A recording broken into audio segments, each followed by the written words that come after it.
Okay, today we're going to prepare a pot of red beans using pinto beans actually.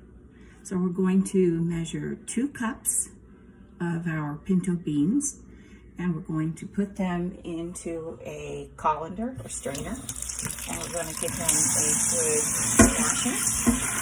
Make sure there's no little pebbles or there's any beans that don't look right. Good wash.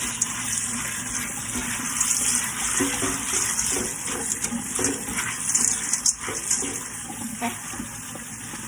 And then we're going to take these beans and we're going to cook them using our pressure cooker. So we'll put those right in here. And to this, we will add maybe 6 cups of water.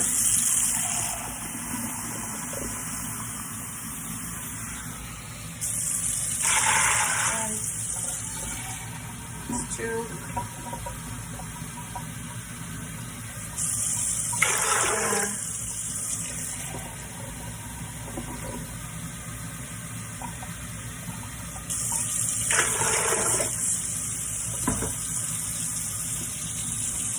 Okay, so now we have our beans washed and put in a pressure cooker with 6 cups of water. To this we are going to add a mild olive oil. We don't need the extra virgin olive oil for this, so this is a lighter olive oil. And we're going to put about, I think, a 1/4 cup to our pot.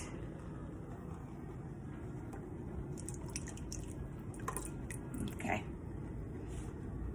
Now we're going to cook these beans under pressure for approximately 30 minutes, just with the water and the olive oil.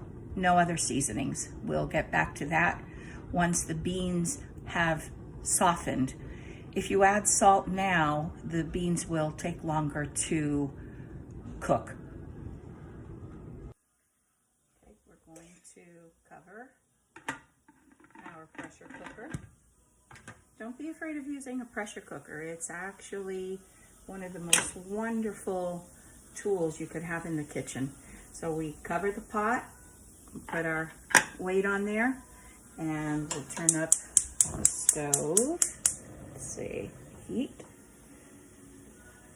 on high and wait for it to build up pressure. And once the pressure builds up, then we will start counting time and we'll do 30 minutes. Okay, so while our beans are cooking in the pressure cooker, we're going to start preparing the vegetables that will go into our beans. So I'm going to start with 2 medium onions, or you can use 1 nice large one. Okay, so we have our onions nice and chopped up. That's 2 medium onions. And we'll continue now with some more veggies. We're going to do a couple of carrots. We'll peel these and cut them up into chunks. And then we're going to continue with fresh garlic, some green peppers, and some butternut squash. Okay, I've peeled the carrots, and now we're going to just cut them up into just large chunks. Like so. Okay, get all these cut up.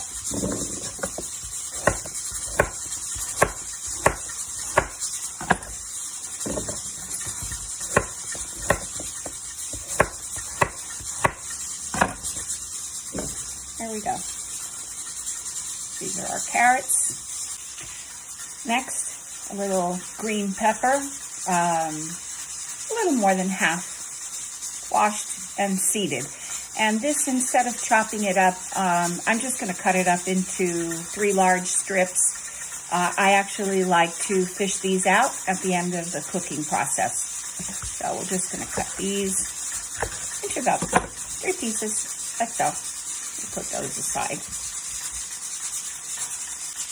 Our next vegetable, which just adds so much flavor to these beans, would be to chop up some butternut squash. I like to calculate at least one nice piece for everyone who will be sharing this meal. So 1 to 2 pieces per person would be great.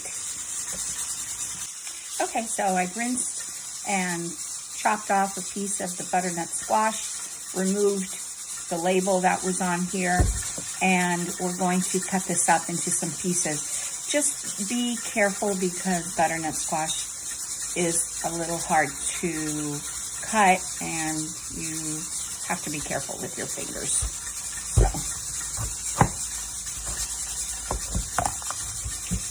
what I'm going to do is take a spoon and remove the seeds.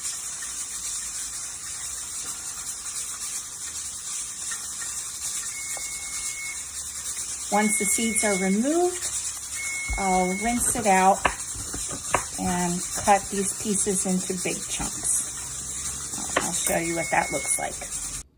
Okay, so I have cut up the butternut squash into chunks like this, similar size pieces.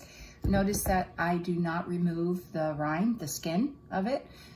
If we remove that, when this becomes tender, it would just disintegrate into our beans. So we want to retain the pieces, so we don't peel them for that reason. After we have this cut up, we're going to cut up some chorizo and also some garlic. And then we are ready to just throw all of these ingredients into our pot. To take a garlic bulb, and we're going to take maybe 6 cloves of fresh garlic. I rather use fresh garlic than the one that comes in a jar. It just tastes a little different to me. And this isn't really very difficult. You can chop it up by hand or even use a garlic press. So we will take 6 cloves and mince that up manually or using a garlic press. Okay, so I've taken my garlic, peeled it, and now we are putting it through our garlic press. So.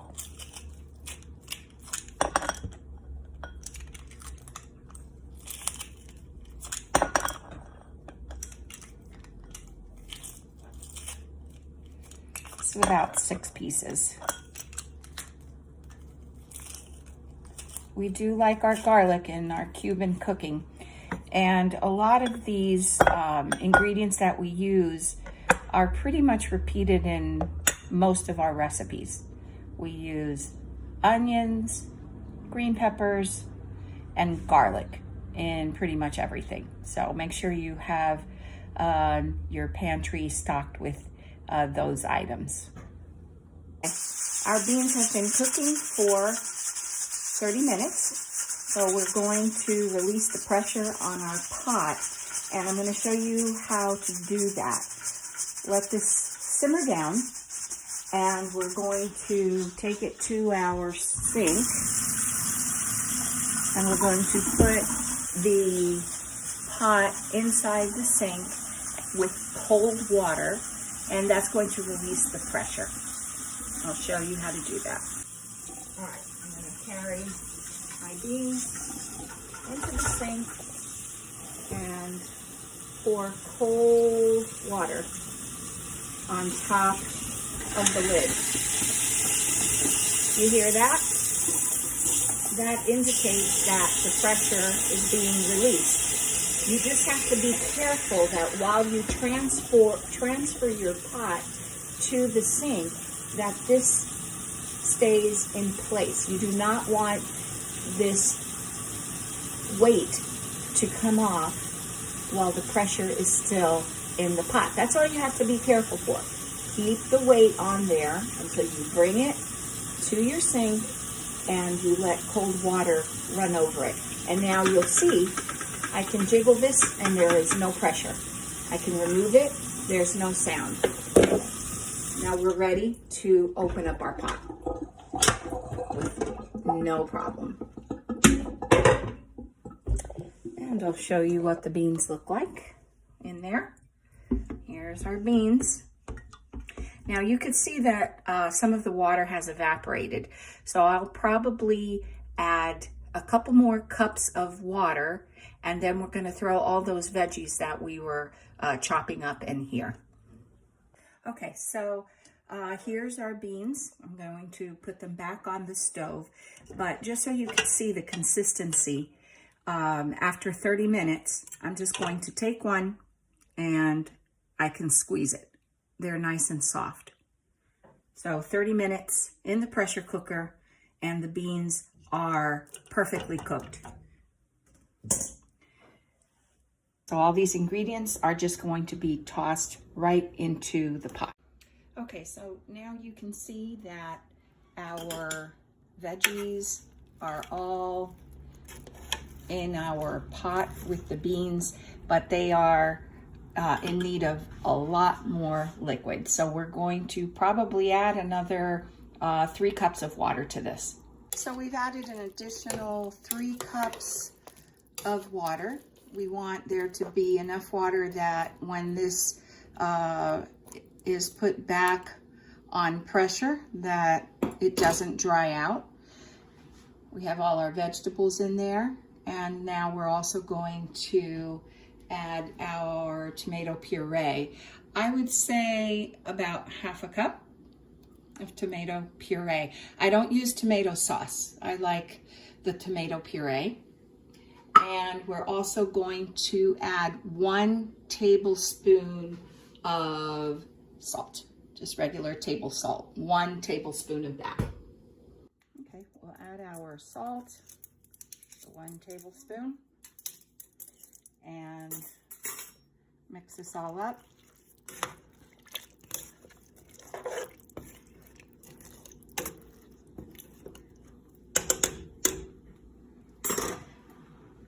Cover our pot once again. Put the little weight on it and turn our heat up to high. And once it starts building the pressure, you'll hear this begin to shake. We will start counting about 10 to 15 minutes. And then we'll reopen the pot and see how it's doing. Okay, so our beans have cooked an additional 15 minutes with all our vegetables. So now we're going to release the pressure from the pressure cooker once again. So we're going to turn our water on in the sink and bring our pot. And there it goes. You can hear it. They're still releasing the pressure. And you'll hear it when it's all done.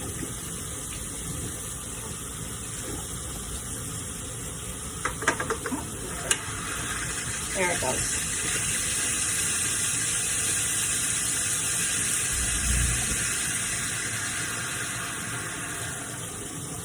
Okay.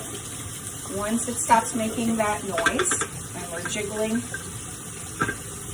no more pressure is in the pot, and we will open it once again.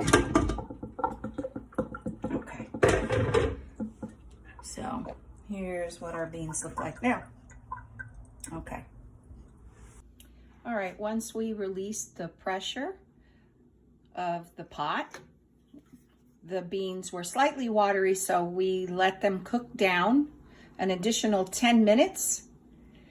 We added 1/3 of a cup of olive oil and 1 tablespoon of apple cider vinegar. And this is pretty much your finished product. We're going to serve this with some white rice, and I have also put a couple of chicken breasts to roast in the oven. Okay, so here is our finished product. Our beans full of wonderful fresh vegetables. And we're serving this with our plantains and a little roasted chicken, our white rice, and just a little tomato salad with a nice garlic sauce. Hope you enjoy. Have a good meal and blessings to you all.